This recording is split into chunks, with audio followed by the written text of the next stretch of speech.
দেখি দেখি main man এখন কথা বলবো আমি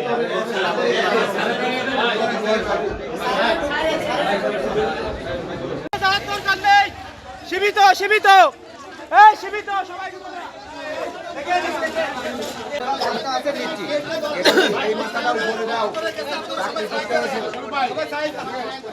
হ্যাঁ ক্লিয়ার এবার বলেন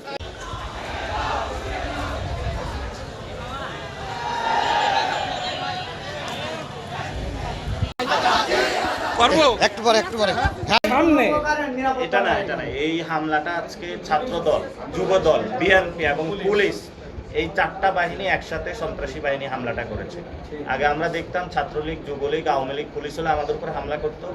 আজকে ঝিনাইদহতে এই বিএনপি সরকার ক্ষমতায় আসার পরে ছাত্রদল যুবদল বিএনপি পুলিশ একসাথে এই চার বাহিনী মিলে হামলা করেছে এবং হামলার নির্দেশদাতা মদতদাতা হলো আইনমন্ত্রী আসাদুজ্জামান।